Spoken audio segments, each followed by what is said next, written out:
post-COVID recovery packages to support transition to healthy, sustainable jobs. And tomorrow at 11 o'clock, our Secretary General, Antonio Guterres, will be joined by the World Meteorological Organization Secretary General, Professor Petteri Talas, to brief you on the United in Science 2020 report. The report provides the latest information on greenhouse gas concentrations, the impact of COVID-19 on emissions, and the emissions gap compared with the Paris Agreement targets. The Secretary General will brief from the press briefing room. Mr. Talas will brief remotely. The Secretary General will make some opening remarks, followed by a presentation by Professor Talas. Our SG will then take a few questions before leaving Professor Talas to continue with his briefing. And since we will not have just one but two Secretaries General tomorrow at 11 o'clock, we will not have our own briefing, but we will update everything on the web.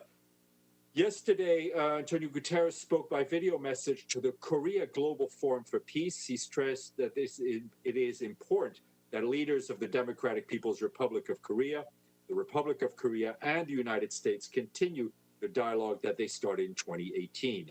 He added that diplomacy is the only pathway to sustainable peace and denuclearization. You have our solidarity as the Korean Peninsula faces the pandemic, floods, and typhoons. It is crucial that the two Koreas address these and other challenges together, he added. He encouraged all parties to imagine a future of peace and prosperity on the Korean Peninsula. The United Nations fully supports your efforts, he added. And those remarks have been shared with you. This morning, members of the Security Council were briefed on the cooperation between the Organisation Internationale de la Francophonie, or OIF, and the United Nations. Bintou Keita, the Undersecretary General for Africa, said as the OIF marks its 50th anniversary, the COVID-19 pandemic has underscored the need for strengthened and renewed multilateralism to face challenges of our time. She reminded members of the Council that cooperation within and between international organizations is one of the pillars of multilateralism, adding that close partnership between the UN and OIF is fully in line with that logic. Her remarks were also shared with you. And I have an update from our mission in South Sudan on the protection of civilian sites. These sites, as you will all recall, were set up to provide sanctuary to thousands of people fleeing violence when the civil war erupted in 2013. The security situation has improved significantly since the signing of the peace deal in 2018 and the formation of a new government. People in camps are now moving freely each day between the sites and towns to go to school, shop, and markets to work. Last September, the UN peacekeeping mission provided a report to the Security Council on future planning for the protection of civilian sites in the country at the Council's request. Since that time, the mission has been working to gradually transition the sites to more conventional camps for internally displaced people, where humanitarian services will continue. In this regard, it has carried out security assessment on each of the sites and found no external threat. The mission has therefore withdrawn its troops from the Bor and Wo POC sites and will continue with others as the situation permits. Ultimately, all protection of civilian sites will transition to be the responsibility of the South Sudanese government. The UN mission continues to do its utmost to ensure the protection of civilians. Importantly, withdrawing from these sites means that the troops who are assigned to these protection of civilian sites can be redeployed to hotspots to protect people whose lives are in immediate danger in line with the mission's mandate. And I've been asked about the situation in the eastern part of the Democratic Republic of the Congo as it relates to the protection of Dr. Denis Mukwege. I can tell you that the UN peacekeeping mission in the DRC remains committed to the security of Dr. Mukwege and the Panzi Clinic in the eastern DRC. Although a number of COVID cases among our peacekeepers have had an operational impact, we have continued to work closely with Dr. Mukwege and the Congolese authorities, as well as international partners, to ensure his security needs and those of the clinic are addressed in an effective and sustainable manner.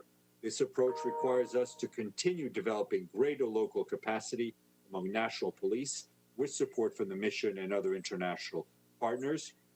The personal security of Congolese personalities is a responsibility of the national authorities, but the UN peacekeeping mission is providing all possible support within its limited means. And turning to the situation around the Rohingyas, the UN Refugee Agency and the UN Migration Agency today welcomed the disembarkation of 300 Rohingya refugees in Indonesia. The group had repeatedly tried to disembark over the past 7 months to no avail. Refugees reported that dozens passed away through the journey from Cox's Bazar. UNHCR staff in Aceh are supporting local authorities to assess the needs of refugees. The immediate priority is to provide medical care as required. IOM is working with its partners to ensure shelter, water, and core needs are met with the coming days. All of these disembarking Rohingya refugees will be tested for COVID-19 in accordance with standard health measures in Indonesia for all arrivals. And staying on the COVID-19 issue, we have an update from our UN team in India, led by resident coordinator Renata Desalian, on their work to support the government led health and socioeconomic consequences of the pandemic, with over 4.2 million confirmed cases to date.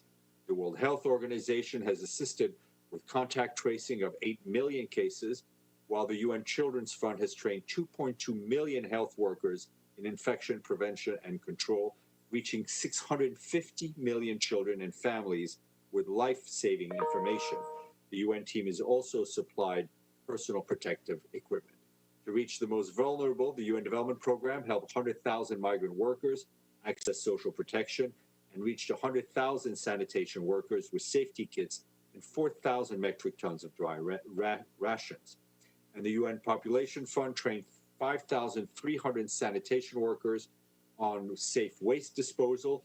UNFPA also helped develop helpline directory for women in distress and supported guidelines on reproductive and adolescent services during lockdown, while our International Labour Organization colleagues supported guidelines for gender-responsive job recovery. The UN in India is also supporting the government's anti-stigma campaign with over 170 million social media impressions in August alone. And turning to the Amazon region, we, along with our humanitarian partners, today released a tri-national action plan seeking $10.4 million to support government responses to urgent needs in the border area between Colombia, Peru, and Brazil over the next year. This triple border area is home to nearly 209,000 people. 50% of them are indigenous people. The area, which has been traditionally neglected, is currently witnessing the highest COVID-19 mortality rates for 100,000 people in the world. The Tri-National Action Plan has an emphasis on the initial response to the sectors of health, food and nutrition, emergency shelter, water, and basic sanitation and hygiene. And a new report released today urges governments to ensure public procurement increases sustainability and does not harm people or the environment. The report, released by the UN Forum on Sustainability Standards, explores how government spending can drive the uptake of special rules and standards that guarantee that the products we buy do not hurt the environment and the people who make them. The forum is made up of the Food and Agriculture Organization, the International Trade Center, the UN Environment Program, the United Nations Industrial Organization, otherwise known as UNIDO, and the UN Conference on Trade and Development, otherwise known as UNCTAD.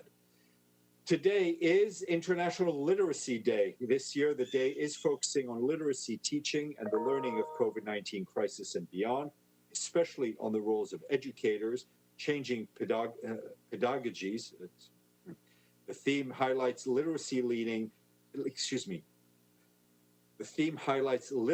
learning in a lifelong learning perspective with an emphasis on youth and adults, including myself, clearly. The day also aims to give an opportunity to analyze the role of educators, as well as to formulate effective policies, systems, governance measures that can support educators and learning. And last, and definitely not least, our colleagues from the UN Development Coordination Office tell us that 4 new UN resident coordinators are ready to be announced, and those are for Albania, Cameroon, Ecuador, and Jamaica. All of them appointed by the Secretary General and follow confirmations from their respective host governments. Fiona McClooney of the United Kingdom is the new resident coordinator in Albania, while in Cameroon, the new resident coordinator is Matthias Nab of the United States.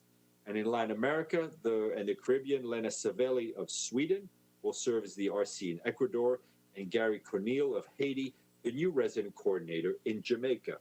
In this leadership position, they will boost the coordination amongst UN entities and support national and local efforts to address and recover better from COVID-19 and to achieve the Sustainable Development Goals by 2030.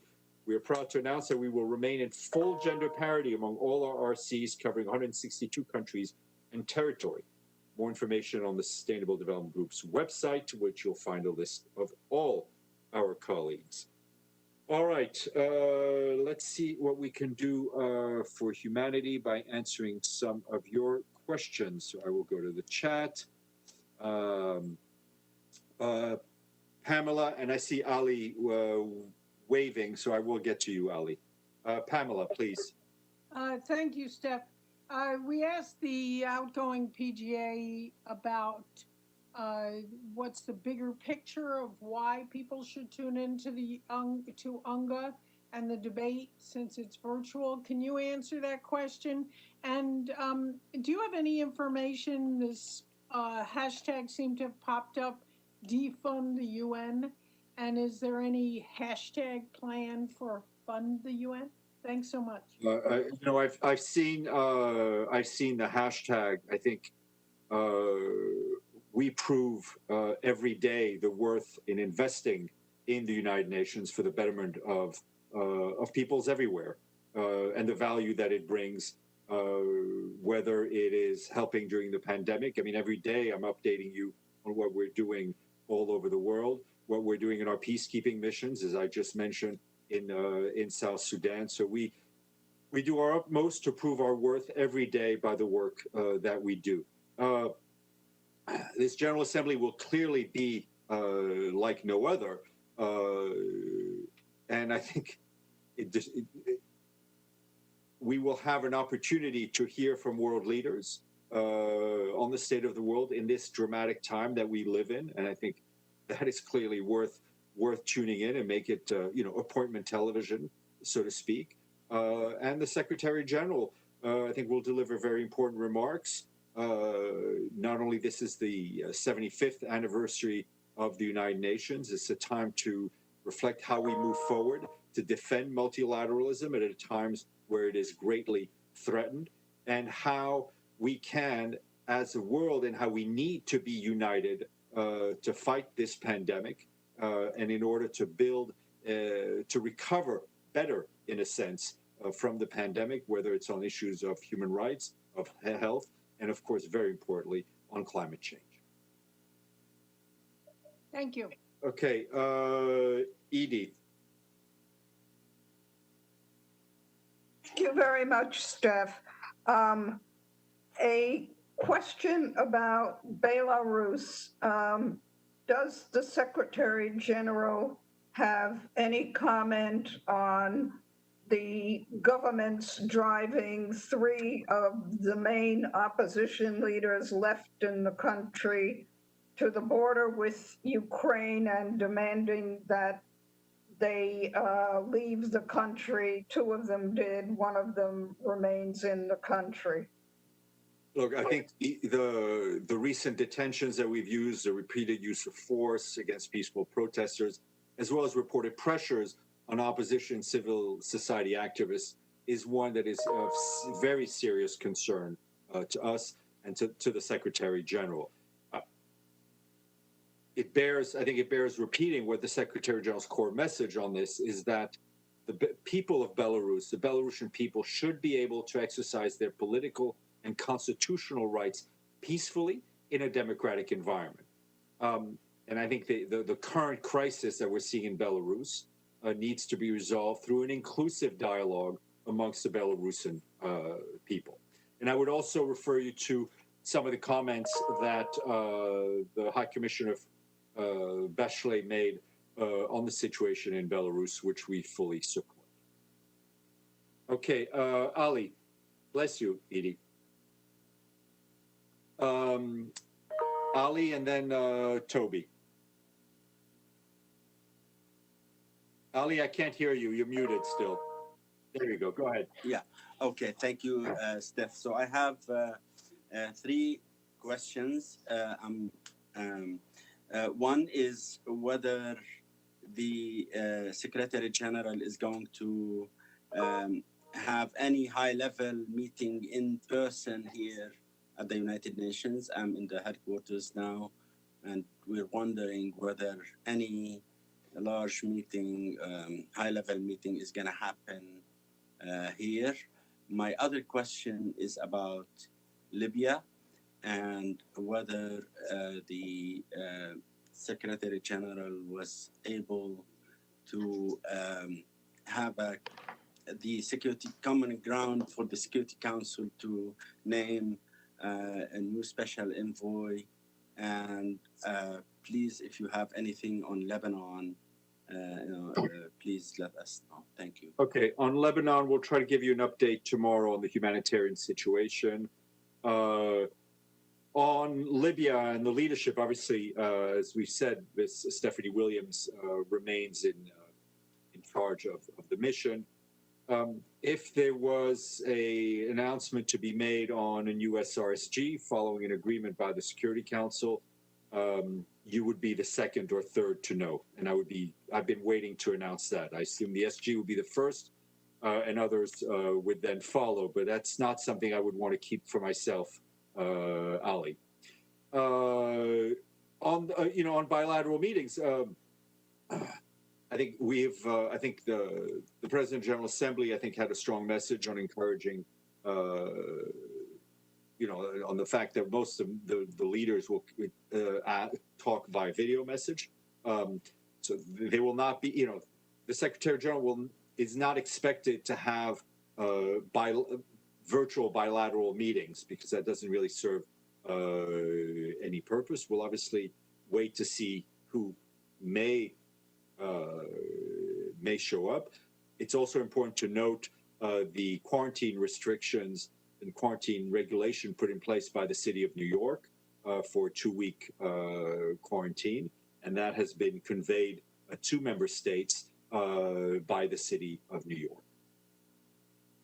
May I just a quick follow-up? Yeah.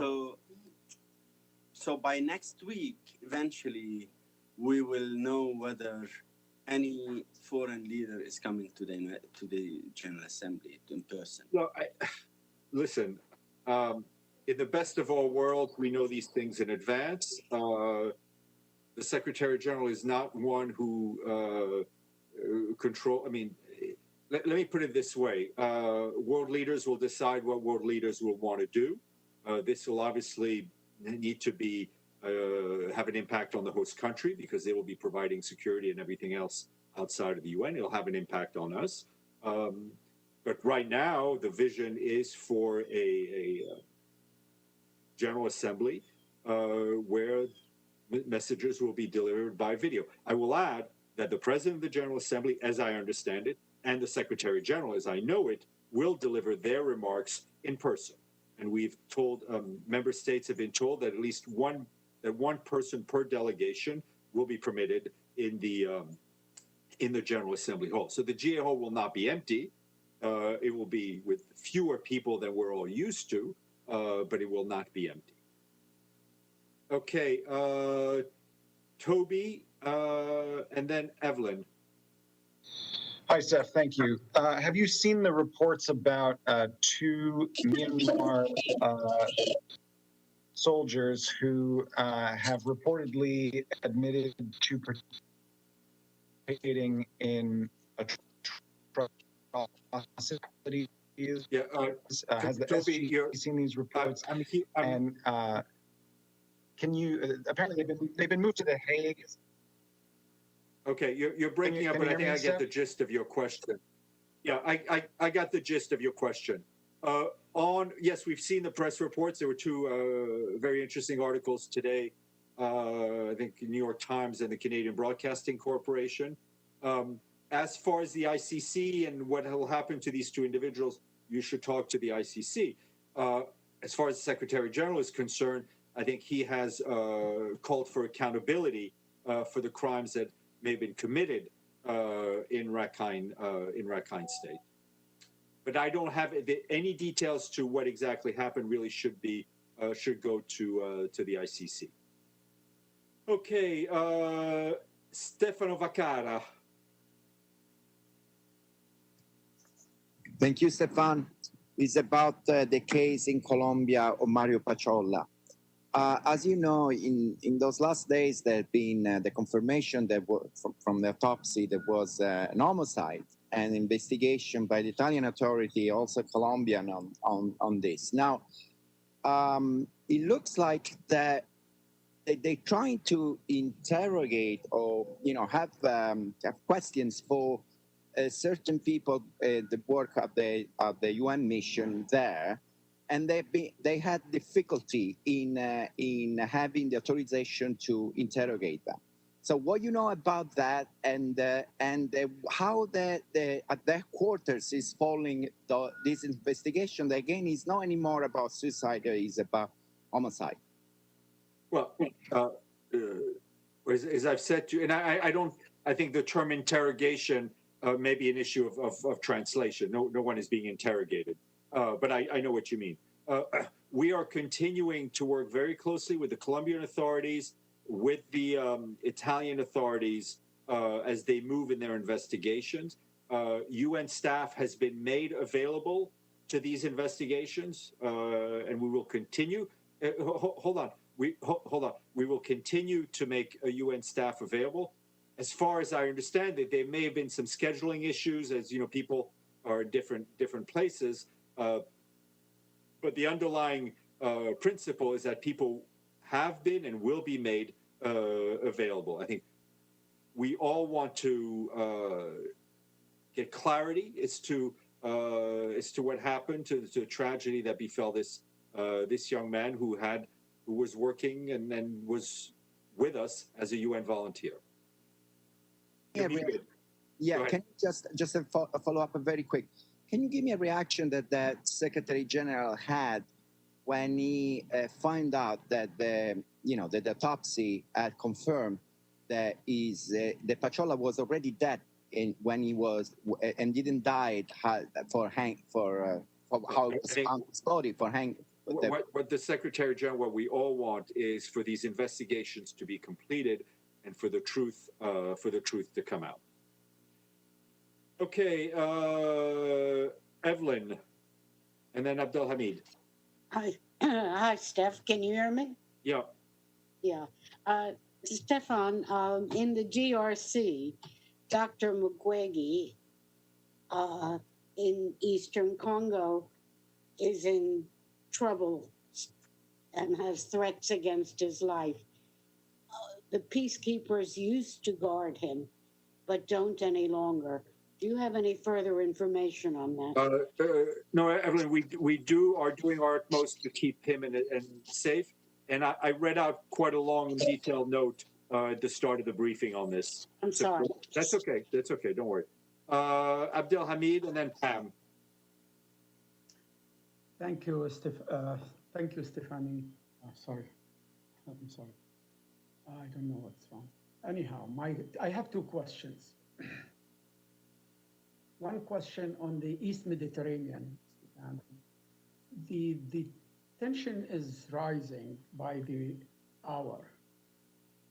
The European Union is standing behind Greece. Greece is threatening. Turkey said will not budge. Russia issued a statement. The only one who's absent from all this theater is the Secretary General. I mean, this is an international crisis with the biggest magnitude, and the SG should be involved. Is he doing anything to We are calling anyone? We're following the situation very closely. He has been in, we the UN have been in touch at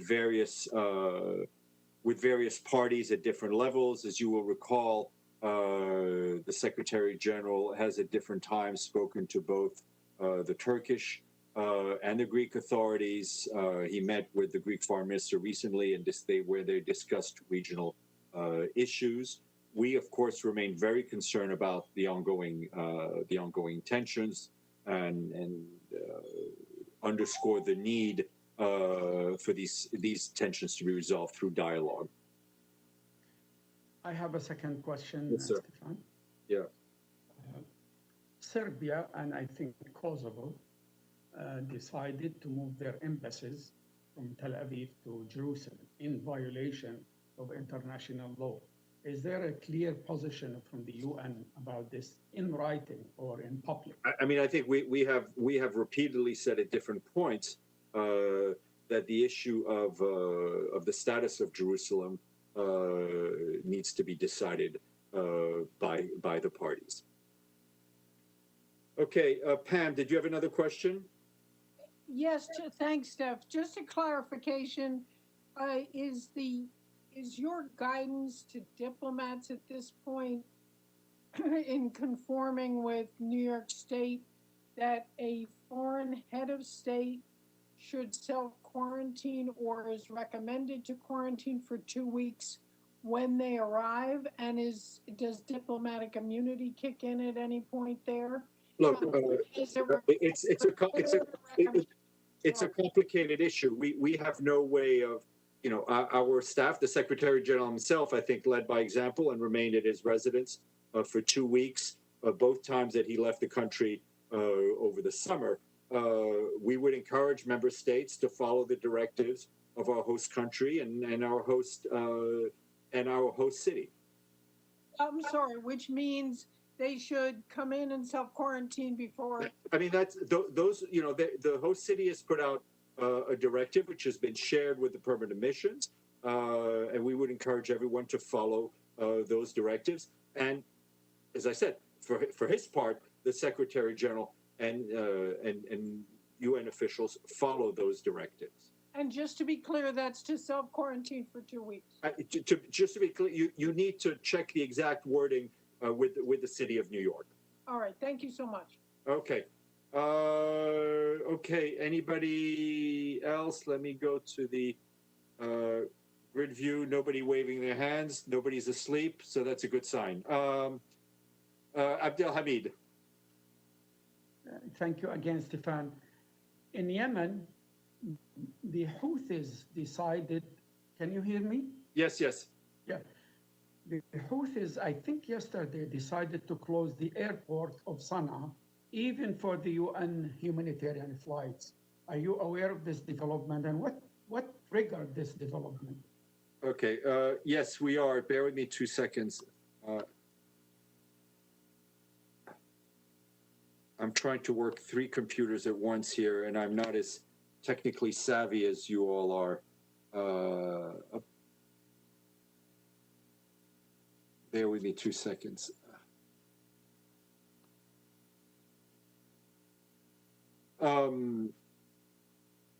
Yes, so I meant to, yes, as I said, we are aware of the announcement. It's obviously clear. It's obvious to anyone that fuel shortages are making humanitarian needs worse.